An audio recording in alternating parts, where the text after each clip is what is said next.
안녕하세요, 차경환입니다. 이번 시간에는 사회조사 분석사 2급 필기 사회통계 부분에서 통계 분석별 가정하고 개수의 종류별 요약하는 과정을 설명 올리도록 하겠습니다.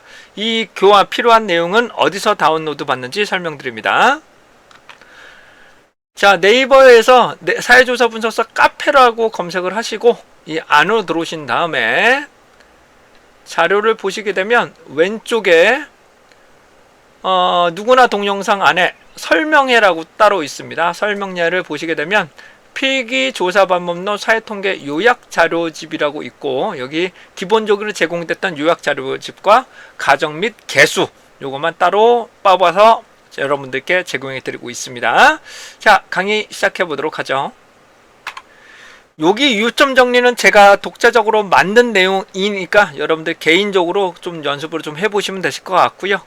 자, 분석별 가정 요점 정리입니다. 요거는 제가 직접 다 정리를 해드린 내용이니까 참고를 해주시면 좋으실 것 같아요.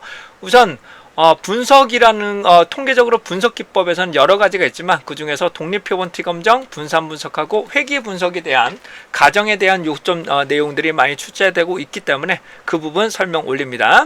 독립표본 T검정, 분산 분석, 회귀 분석은 기본적으로 종속 변수가 양적인 자료가 들어가야 됩니다. 그렇기 때문에 기본적으로 독립성, 정규성 부분이 들어가야 되는데, 우선 가정이라는 것 기준을 말씀드리면 가정이라는 어떠한 기준을 통과를 해야 된다, 충족해야 된다는 것이겠죠. 자, 이 가정을 충족하지 않으면 해석상에 여러 가지 문제점이 발생할 수 있다고 이해하시면 되실 것 같아요. 자, 가정에는 기본적으로 독립성, 정규성, 등분산성, 평균은 0이다 이렇게 나오시는데요. 독립표본 T검정인 경우는 독립성과 정규성을 충족을 해야 됩니다. 독립성과 정규성. 그 다음에 분산 분석 같은 경우에는 독립성, 정규성, 등분산성을 충족을 하고요. 회귀 분석 같은 경우는 독립성, 정규성, 등분산성, 평균은 0이다. 여기까지 충족을 해 주시면 되실 것 같습니다. 근데 대응 표본은 조금 애매합니다. 대응 표본 같은 경우는 정규성 정도 만 충족해도 돼야 될 것 같기도 하고 좀 애매한 부분이 있어요. 대응 표본은. 자, 해당하는 부분을 좀 살펴보시게 되면 독립표본 T검정은 독립성, 정규성, 즉 두 개의 집단 간의 평균 차이 검정이니까요. 다시 뭐라고요? 두 개의 집단, 첫 번째 집단과 두 번째 집단의 평균을 구해서 평균을 구하는 내용이기 때문에 첫 번째 이 자료 중이 정규성을 따라야 되고, 여기와 해당되는 여기는 독립적인 내용을 충족을 해야 된다는 것을 기본 가정으로 살펴보고 있습니다. 따라서 분산이 서로 간에 다르더라도 등분산 검정과 이분산 검정을 따로 공식이 다르게 계산될 수 있습니다. 이에 반해서 그러니까 등분산 가정 검정을 해서, 다시 말씀드릴게요. 등분산 가정 검정을 해서 등분산이라면 등분산 결과로, 등분산이 충족하지 못하면 이분산으로 해석을 하면 됩니다. 그러니까 등분산성은 충족하지 않아도 된다는 거지 등분산성은 확인해야 된다는 의미예요. 이에 반해서 분산 분석 같은 경우는 독립성, 정규성, 등분산성 모두 충족해야 됩니다. 분산 분석은 3개 집단, 3개 이상의 집단의 평균 차이 검정을 우리는 분산 분석이라고 하는 것이죠. 근데 분산 분석도 2개의 집단으로 분석을 하실 수 있습니다. 2개 집단으로. 그런데 이 분산 분석에서는 등분산성을 반드시 충족을 해야 되기 때문에 만약에 2개의 집단으로 구성했을 때 분석을 분산 분석으로 실시하겠다 할 수는 있습니다. 충분히 가능해요. 하지만 만약에 이 첫 번째 집단과 두 번째 집단이 이분산, 서로 간의 분산이 동일하지 않다면 이분산 공식을 적용해야 되는데, 분산 분석에는 이분산 검정하는 방법이 현실적으로 그렇게 좀 이해하기가 좀 어려운 부분이 있어요. 그래서 이분산으로는 검정하기가 조금 어렵다. 이런 것을 살펴봐 주시면 좋으실 것 같아요. 그래서 분산 분석도 2개 이상, 그러니까 2개 집단도 평균 차이 검정을 할 수 있으나 등분산성을 충족하지 않을 경우 오류 등이 발생할 수가 있겠다는 것을 말씀드립니다. 자, 회귀 분석은 독립성, 그렇죠? 여기 나오시는 것처럼 독립성, 정규성, 등분산성, 평균은 0이다. 5창의 가정입니다. 이 부분을 반드시 숙지해 주셔야 될 것 같아요. 이 부분에 대해서는 이렇게 순차적으로 만들고 있으니까 여러분들 참고해 주시면 좋으실 것 같고요. 대응 표본 T검정도 아까 말씀드린 것 좀 애매하고요. 그다음에 교차 분석이나 카이 제곱 검정은 정규성과 독립성 자체를 충족하기가 상당히 어렵죠. 왜냐하면 지적인 자료이기 때문에 독립성과 정규성이라는 검정 자체가 현실적으로 힘듭니다. 거의 안 된다고 봐야 되기 때문에 교차 분석은 다른 과정이 있어요. 해당되는 셀의 기대 빈도 나오기 때문에 여기서는 조금 별외라고 살펴보실 수가 있게 되겠네요. 자, 다음은 개수의 요점 정리인데요. 이거 역시 제가 독자적으로 만든 거니까요. 이거 참고로 해 주시면 좋으실 것 같고요. 우선 개수라는 의미부터 좀 살펴봐 드리도록 하겠습니다. 자, 우선 개수라는 것은 계산을 통해서 산출되는 숫자를 말하죠. 따라서 계산을 통해서 산출인데 기존에 산출된 자료를 기반으로 새롭게 계산을 통해서 얻어낸 것을 우리는 개수라고 보시면 됩니다. 개수라고 보시면 됩니다. 그래서 우리는 해당되는 부분에서 재생계수, 그래서 일반적인 개수하고 지수하고 좀 헷갈리시면 안 됩니다. 개수는 계산을 통해서 얻어내는 것이 개수고, 지수는 하나의 연도를, 하나의 기준을 1로 놓고 나머지를 나눠서 그 변화의 추세를 보는 것이 지수입니다. 지수. 그래서 개수하고 지수는 좀 다르다라는 것을 말씀입니다. 그래서 이렇게 계산을 통한해서 요거는 해당되는 실제 관측값이 되는 거고요. A급 측정이 되는 거죠. 이에 반해서 해당되는 개수라는 것은 다양한 공식을 통해서 얻어내는 것이에요. 얘는 B급 측정이 되겠죠.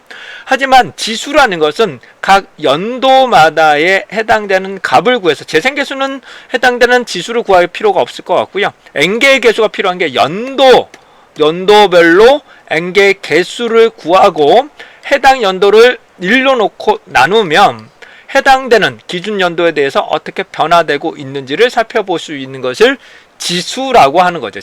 지수하고 개수하고 좀 다른 의미를 가집니다. 그러니까 개수가 우선은 관측값이 있어야 되고요. 두 번째는 개수를 구해야만 해당되는 지수를 구할 수 있다. 이런 것을 말씀을 좀 드릴 수 있도록 하겠습니다. 지수는 서로 단위가 다르더라도 비교할 수 있는 연도별로 시기별로 추세를 볼 수 있다는 아주 큰 강점이 있습니다. 자, 개수의 종류에는 여러 가지가 있는데요. 그 중에서 우선 사회조사 분석사에 나올 수 있는 내용들만 설명 좀 드려보도록 하겠습니다. 첫 번째, 재생개수부터 시작해서요. 진위개수, N개개수, 요 세 가지는 조사 방법론에 나오는 거고요. 요 신뢰도개수, 상관개수, 결정개수, 수정된 결정개수는 얘는 통계 분야에서 나오는 개수라고 보시면 되실 것 같아요.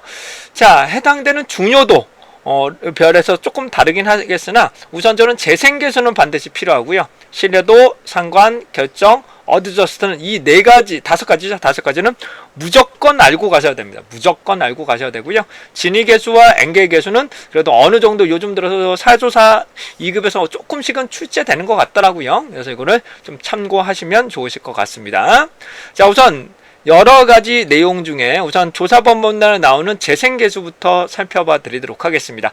재생계수는 CR이라고 해서 실제로 거트만 척도에 해당되는 누적 부분에 제대로 척도가 구성되고 있는지를 살펴보는 것을 재생계수라고 합니다. 그래서 0부터 1 사이 범위가 되는데요. 이 범위를 살펴볼 건데 통일적으로 보시면 거의 다 0부터 1입니다. 거의 다 0부터 1이고 이건 무한대로 간다고 하지만 분자가 실제로 무한대로 갈 가능성은 그렇게 는 생각보다 많지는 않기 때문에 그냥 0부터 1이라고 생각하셔도 되실 것 같아요. 근데 상관계수만 마이너스 1부터 1 사이입니다. 따라서 상관계수만 마이너스 1부터 1 사이다. 나머지는 기본적으로 0부터 1 사이다라고 보시면 됩니다. 상관계수는 방향성을 보는 거기 때문에 양수와 음수가 존재할 수 있다라는 것을 참고하셔야 됩니다.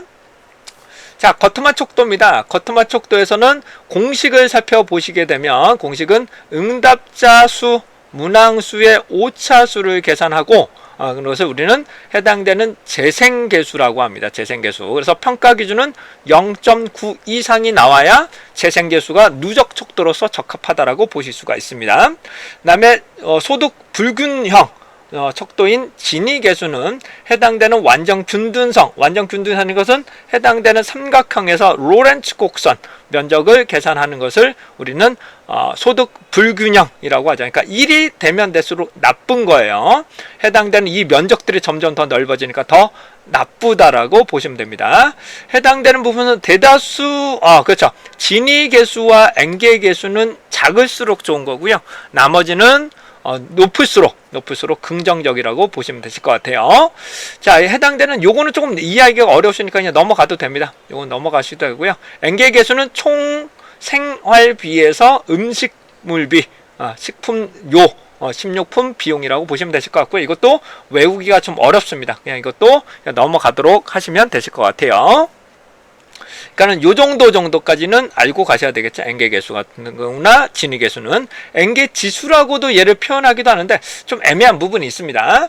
자, 우선 신뢰도 개수부터 여기부터가 이제 통계 분야가 될 것 같은데요. 매우 중요한 부분이 되겠죠. 자, N개 개수 다음부터인 신뢰도 개수부터 살펴봐 드리도록 하겠습니다.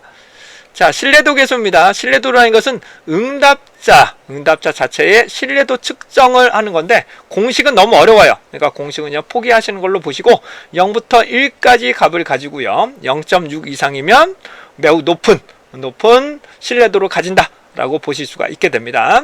상강 개수 같은 경우는 마이너스 1부터 1 사이고요. 요건 식은 매우 중요하죠. sx, xy분의 sxy다 라는 부분이고요. 여기는 절대값 0.6 이상, 왜 음수가 있을 수가 있기 때문에 절대값 0.6 이상이 될 것 같고요. 그 다음에 결정계수 같은 경우는 독립변수의 변동이 종속변수의 변동을 얼마나 잘 설명을 하냐. 그래서 0부터 1 사이가 됩니다. SST분의 SSR 혹은 1-SST분의 SSE가 될 것이고요. 이거 역시 0.6 이상이면 높다라고 판단합니다. 자, 어드저스트 R시켜는 다중회귀 분석의 설명력을 말하게 되는 건데 이 공식이 너무 어려워요. 이 공식 자체가 너무 어렵기 때문에 만약에 보신다면 끝에 들어가실 때 한번 보시고 정 안되면 결정계수보다는 조금 작게 나오는 값을 말하게 됩니다. 이게 너무 어렵습니다. 공식 자체가. 그래서 이거는 조금 암기하는 것들은 초보자분들은 저도 이거 안 보면 맨날 까먹습니다. 요거까지는 이해하는데 요거는 안 보면 맨날 까먹습니다. 저 역시. 그래서 해당 부분을 간단하게 말씀드리면 해당되는 n, 전체 n에서 집단수를 빼고 거기서 1을 뺍니다. 거기서 n-1을 하게 되는 거죠. n-1을 하게 되는 부분이고 1-r² 제곱에서 1 곱한 다음에 전체에서 한 번 더씩 뺀다. 그래서 결정계수에서 1-를 하고 그 다음에 공식을 통해서 하고 그 다음에 다시 한번 1- 한 번 더해서 어드저스트 R시켜를 적용하게 됩니다. 자, 참고적으로 요거는 어떻게 조금 더 암기를 좀 하고 싶다 하시는 분들을 위해서 말씀드리면 회귀 분석의 분산 분석 같은 경우는 회귀하고 잔차 그 다음에 하다는 개가 나오죠. 네, 개가 나옵니다. 그래서 해당되는 첫 번째 개는 n-1, 회귀는 k, 자유도 부분이요. 그럼 잔차는 n-k-1을 적용을 하죠. 그렇기 때문에 얘를 그대로 적용하는 거라고 생각을 하셔도 됩니다. 정 모르시다면 해당되는 부분에 이런 공식은 분산분석 표에 나오는 내용들을 가지고 결정계수를 일부러 활용한다 라는 정도만 살펴보셔도 되실 것 같아요. 자, 그러시면 요 부분 통계적인 부분만 우선 공통점을 말씀을 좀 드리면 우선 상관계수를 기반으로 결정계수를 산출을 할 수가 있겠죠. 단순 회귀 분석 같은 경우는 로의 제곱이 상관계수값의 제곱값이 결정계수값이 됩니다. 단순 회귀 분석일 경우에요. 하지만 얘를 루트를 씌운다고 해서 상관계수가 되지 않는 이유는 음수가 존재하기 때문에 상관계수는. 그러므로 해당되는 상관계수와 결정계수 등은 이런 것들은 선형관계를 보는 거지 곡선의 관계를 보는 게 아니에요. 곡선의 관계를 몇 번 읽고 설명을 드려도 이해를 엉뚱한 말씀을 하시는 이상하게 배우시는 분들이 많으시는데 상관계수, 결정계수 같은 경우는 기본적으로 선형관계를 기반으로 놓는 겁니다. 기반으로. 그러니까 곡선이 되는 것은 기본적으로 설명하기가 한계점이 될 수밖에 없는 산출값이라고 이해를 하시면 되실 것 같아요. 자, 신뢰도에서부터 좀 설명드리면 여기서부터 여기까지 기본적으로 0부터 1 사이지만 상관계수만 -1부터 1 사이다 라고 보시고요.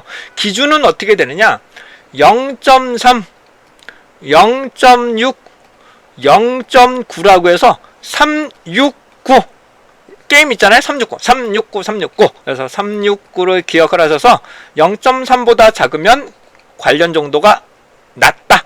나쁘다. 여기는 관련이 있다. 이거는 매우 높다. 매우 높다라고 보시면 되실 것 같아요.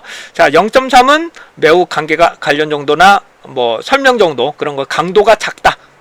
얘는 강도가 높다. 이거는 매우 높다라고 설명할 수가 있겠죠. 그러니까 신뢰도라는 것은 신뢰도 분석 결과 신뢰도가 높다, 낮다. 보시면 되실 것 같고요. 상관관계 같은 경우도 높다, 낮다를 판단을 하시면 될 것 같고, 얘는 설명력 자체가 높다, 낮다라고 판단하시면 되실 것 같아요. 그래서 얘만 절대값 기준이죠. 얘만 절대값. 나머지는 0.3, 0.6, 0.9 기준으로 살펴보시면 되실 것 같습니다. 이런 건 너무 어려워요. 이런 것들은 너무 어려우시니까 이건 좀 포기하시고 이런 개수에 대해서도 살펴봐 드리고 있습니다. 자, 이상으로 여러분들과 함께 통계 분석 방법별 가정하고요. 개수의 종류별 유형에 대해서 간단하게 한번 살펴보셨는데 어떠셨는데요? 그래서 이런 주의하실 내용들도 반드시 한번 참고하시고 여러분들이 좋은 결과 있으시기를 바라겠습니다. 여러분들 합격하시기를 응원하겠습니다. 이상 사경환이었습니다.